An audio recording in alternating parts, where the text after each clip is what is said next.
अस्सलाम वालेकुम, welcome to unbox जी। आज की इस वीडियो में हम जिस सेट का रिव्यू करने जा रहे हैं ये Realme की तरफ से आने वाला C2 है और इस वक्त मेरे पास 2GB विद 32GB का वेरिएंट मौजूद है।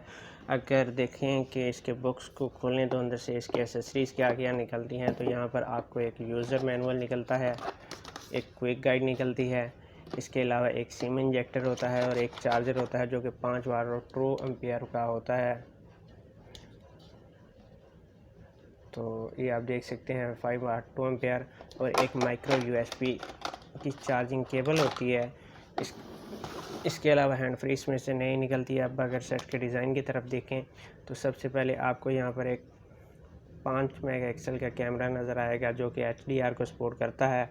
और अगर इस तरफ देखें तो यहाँ पर आपको एक पावर ऑन ऑफ के लिए बटन मिलता है और इस तरफ आपको 2 वॉल्यूम कीज़ मिलते हैं अप और डाउन करने के लिए। यहाँ पर सिम स्लॉट है। अगर सिम स्लॉट मैं आपको दिखाऊं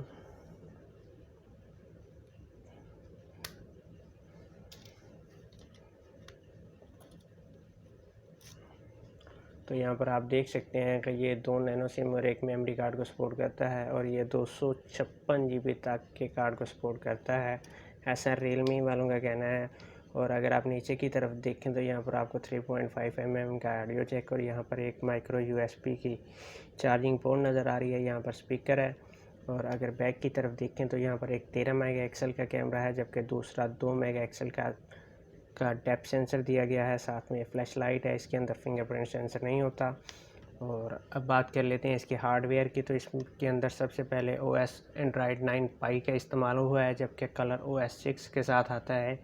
इसका वज़न 166 ग्राम है। और अगर इसके चिपस्टिक की बात की जाए तो Helio P22 मीडियाटेक 6762 के साथ आता है। और इसके अंदर जो CPU इस्तेमाल हुआ है वो 2 गीगाहर्ट्ज़ का ऑक्टा कोर इस्तेमाल हुआ है। और इसके अंदर जो चिप इस्तेमाल हुई है वो Cortex A53 की हुई है, जबकि इसके GPU की बात की जाए तो पावर VRGE 8320 का GPU इसके अंदर इस्तेमाल हुआ है। और अगर इसके डिस्प्ले की बात की जाए तो इसके अंदर 6.1 इंच IPS LCD का डिस्प्ले इस्तेमाल हुआ है। और अगर इसके स्क्रीन रेजोल्यूशन की बात की जाए तो 720x1560 पिक्सल 282 ppi का इस्तेमाल हुआ है। जब अगर इसकी प्रोटेक्शन की बात की जाए तो ये गोरिल्ला ग्लास 3 की प्रोटेक्शन है इसके साथ। ये मेरे पास जो वेरिएंट मौजूद है ये 2GB विद 32GB वेरिएंट मौजूद है। और अगर इसकी बैटरी की बात की जाए तो इसके अंदर 4000 mAh की बड़ी बैटरी इस्तेमाल हुई है। और ये 3G और 4G को सपोर्ट करता है। सबसे पहले अगर बात की जाए इसके कैमरे की, तो इसके कैमरे के अंदर आप देख सकते हैं कि यहाँ पर आपको वीडियो, फ़ोटो और पोर्ट्रेट के मोड मिलते हैं, जबकि आप इसकी वीडियो में स्लो मोशन रिकॉर्डिंग भी कर सकते हैं। और ये वीडियो में ये 180 पिक्सल तक की रिकॉर्डिंग कर सकता है। अगर इसकी फ़ोकस की बात की जाए तो इसका फ़ोकस कोई ख़ास नहीं है। यहाँ पर आप देख सकते हैं कि इसको फ़ोकस करने में काफ़ी प्रॉब्लम होती है और ये काफ़ी देर से फ़ोकस करता है। ये आप देख सकते हैं कि इसको फ़ोकस करने में काफ़ी मसले होते हैं। और अगर पिक्चर क्वालिटी की बात की जाए तो इसका कैमरा काफ़ी बेहतर है दूसरे आम कैमरों की निस्बत से। यहाँ पर मैं आपको रिज़ल्ट दिखा देता हूँ इसका। यहाँ पर आप देख सकते हैं कि उसने हर चीज़ वाज़ेह की हुई है। और यहाँ पर आप देख सकते हैं कि ये नोकिया के पड़े हुए हैं, यहाँ पर भी उसने काफ़ी अच्छी डिटेल कैप्चर की है। और इसके बाद आ जाते हैं इसकी परफॉर्मेंस पर, तो यहाँ पर इसकी परफॉर्मेंस काफ़ी अच्छी है, क्योंकि आप देख सकते हैं Helio P22 का प्रोसेसर है इसके अंदर। और यहाँ पर मैं आपको इसकी स्पीड भी चेक करवा देता हूँ। यहाँ पर आप देख सकते हैं कि इसकी स्पीड भी काफ़ी बेहतर है। और अगर बात की जाए इसके गेमिंग एक्सपीरियंस की, तो यहाँ पर मैं आपको PUBG खेल के दिखा देता हूँ कि PUBG कितनी देर में लोड होती है और उसकी ग्राफिक्स क्या हैं।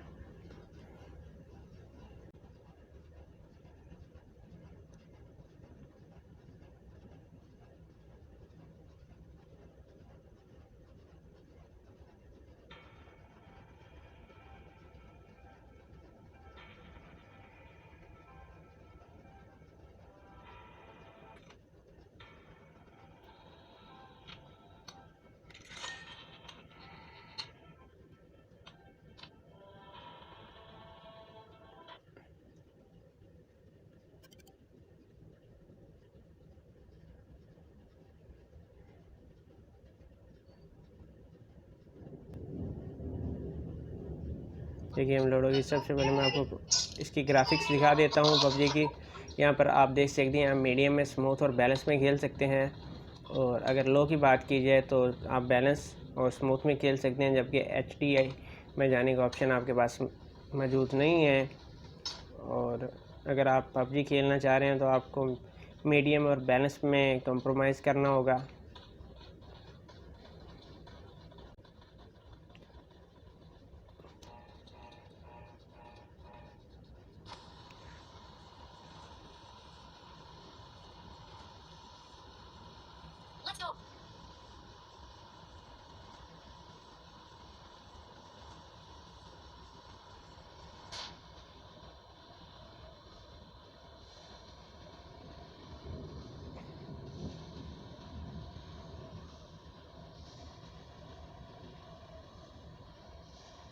यहाँ पर आप महसूस कर रहे होंगे कि सेट कहीं कहीं लैग करता महसूस होता है।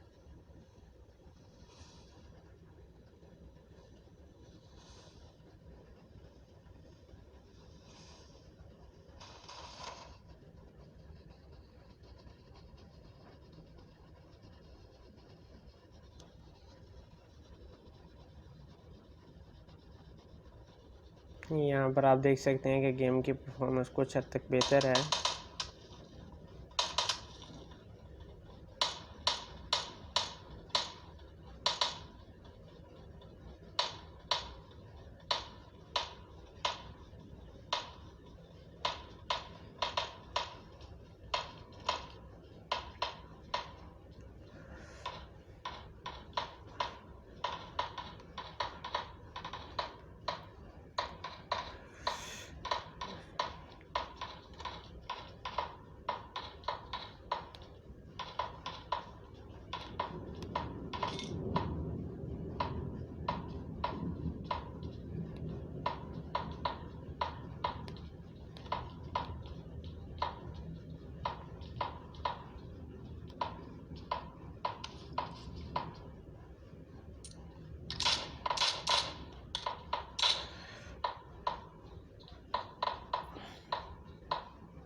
और यहाँ पर देखें तो मेरे पास इस वक्त असले की सूरत में कुछ भी नहीं है और सूरत हाल काफ़ी ख़राब है।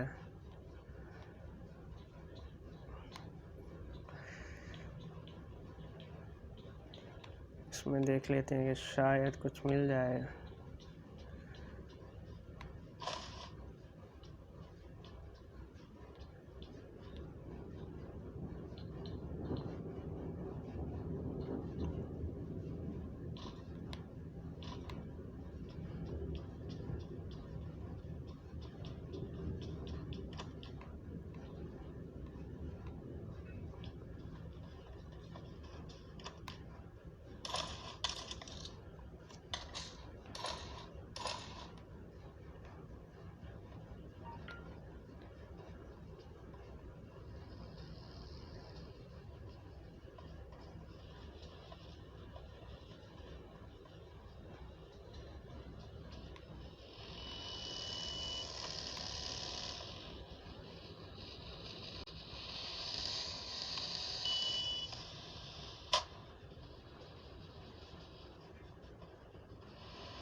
ये थी इसकी पबजी की परफॉर्मेंस। और अब आपके अंदाज़ा हो गया होगा कि ये सेट कैसा है। अगर ओवरऑल मेरे ओपिनियन की बात की जाए तो काफ़ी अच्छा सेट है, मगर 17,000 के हिसाब से कहीं भी मुनासिब नहीं है। 17,000 इसकी बहुत ज़्यादा कीमत है। इससे कम प्राइस में आपको स्मार्टफोन मिल जाएगा जो कि अच्छा सेट है। इससे बड़ा डिस्प्ले है, 6.6 इंच का डिस्प्ले है उसका, और बैक पे फिंगरप्रिंट सेंसर भी है। इसमें फिंगरप्रिंट सेंसर भी नहीं है। और यहाँ पर मैं एक और बात बता दूँ कि अगर आप इसके ओरिजिनल चार्जर के साथ इसे चार्ज करते हैं तो ये सेट 4.25 घंटे में चार्ज होता है, जो कि बहुत ज़्यादा है।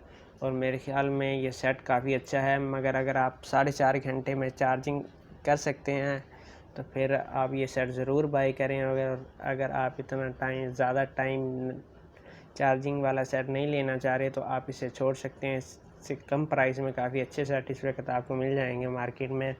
तो आज की वीडियो बस यहीं तक थी। अपना बहुत सारा ख्याल रखिएगा, इजाज़त दीजिए, अल्लाह हाफिज़।